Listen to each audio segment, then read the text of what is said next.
बिस्मिल्लाहिर्रहमानिर्रहीम। अस्सलाम वालेकुम। पीके फूड सीक्रेट्स में आप सबको खुशामदीद है। अल्लाह ताला हम सब के घरों और रिस्क में बरकत आफियत अता फरमाए। इस प्यारी सी दुआ के साथ अब वीडियो को स्टार्ट करते हैं। जिस तरह आपको पता है ऑरेंजेस आए हुए हैं फ्रेश से, तो क्यों ना इसे मज़े मज़े की चीज़ें बनाई जाएँ। ये मैंने 4 बड़े साइज़ के ऑरेंज लिए हैं। इनको मैं इस तरह से कट करूँगी दरमियान से, और इसके मैं बीज निकाल दूँगी साइड पे। और इसी तरह से 2 मैंने छिलकों के बगैर कट कर लिए हैं। अब मैं इनको छिलकों के समेत कट करूँगी। ये मैंने धो के रखे थे, इनके भी मैं इस तरह से बीज निकाल लूँगी। अब मैंने इनके बीज निकाल लिए थे, अब मैं इस तरह से इनको कट कर लूँगी। इसी तरह से अब मैं सारे जो हैं वो मैं इस तरह से कट कर लूँगी। इस तरह से मैंने इनको बॉल में डाल दिया है। अब मैं इसमें डालूंगी 3 अंडे। बिस्मिल्लाहिर्रहमानिर्रहीम। ये दूसरा अंडा। अब मैं इसमें डालूंगी तीसरा अंडा। ये अंडे मैंने इसमें शामिल कर दिए हैं। अब मैंने इस तरह से एक जग लिया है, ब्लेंडर। अब मैंने जो माल्टे और अंडे थे वो मैं अब इसमें ऐड करूंगी। बिस्मिल्लाहिर्रहमानिर्रहीम।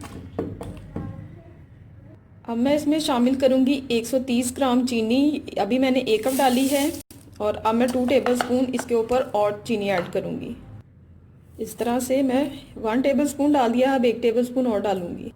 ये देखें, इस तरह से 130 ग्राम चीनी पूरी हो गई है। अब मैं इसमें शामिल करूंगी यही वाला 1 कप दही, और अब मैं इसमें शामिल करूंगी 150 ml ऑयल। ये 1/3 कप है। अगर ये वाले टेबलस्पून से हम इसको नापें तो 10 टेबलस्पून ये बनते हैं। अब मैं इसमें ये डालूंगी और इसको मैं अच्छी तरह से ब्लेंड कर लूँगी। अब मैं इसमें ऐड करूँगी 1/4 टीस्पून नमक। अब इसमें ऐड करूँगी 1/4 टीस्पून नमक, और इसको करूँगी ब्लेंड अच्छी तरह से। जो मैंने ब्लेंड किया था बैटर, अब वो मैं इसमें डालूँगी और इसको मैं छान लूँगी अच्छी तरह से, थोड़ा थोड़ा सा करके। अब मैं इसको इसकी मदद से बहुत अच्छी तरह से मैं इसको छान लूँगी। देखिए, इस तरह से मैंने सारा छान लिया है, और ये वाली चीज़ जो है अब हम इसको निकाल देंगे। ये देखिए, बहुत अच्छी तरह से आपने इसको छान लेना है। अब मैं इसमें 300 ग्राम 300 ग्राम इसमें मैदा शामिल करूँगी।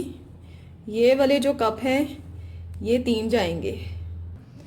अब मैं इसमें शामिल करूँगी 2 टीस्पून बेकिंग पाउडर। अब मैं इनको करूँगी मिक्स अच्छी तरह से, ताकि इसमें कोई लम्स ना हो, कोई गुठलियाँ ना हो। बहुत अच्छी तरह से मैं इसको करूँगी मिक्स। ये देखिए, बैटर बिल्कुल रेडी है इस तरह से। अब मैंने एक केक का पैन लिया है। आप जिसमें भी केक बेक करना चाहे उसमें डाल लें। ये मैंने बटर पेपर लगा दिया है सारा इसको ग्रीस करके। अब मैं इसमें बैटर को ऐड करूँगी। बिस्मिल्लाहिर्रहमानिर्रहीम।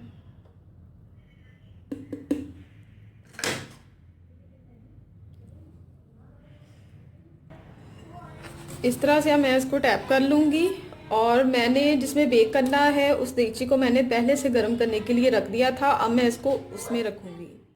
इस तरह से मैंने एक देगची को गर्म करने के लिए रख दिया था। नीचे स्टैंड है, उसके ऊपर मैंने ये रख दिया है, और मैं इसको कवर कर दूँगी तकरीबन 40 मिनट के लिए। 40 मिनट से पहले भी मैं इसको एक दफ़ा चेक करूँगी। 45 मिनट के बाद ये देखें किस कदर माशाल्लाह ये सही तरह बन के रेडी हो चुका है। अब मैं इसके ऊपर लगाऊंगी। ये मैंने 2 टेबलस्पून चीनी ली थी, और उसके बीच में मैंने हाफ ऑरेंज का जूस डाला, और इस तरह से मैंने इसको बना लिया है। अब मैं इसके ऊपर ये लगाऊंगी पूरे केक के ऊपर। बहुत ही मज़ेदार बनके ये रेडी हुआ है। देखिए, केक बिल्कुल बनके रेडी है। आप इस रेसिपी को ज़रूर ट्राई कीजिएगा, और मुझे कमेंट्स में बताइएगा कि आपको ये कैसी लगी। अपनी दुआओं में याद रखिएगा। अल्लाह हाफिज़।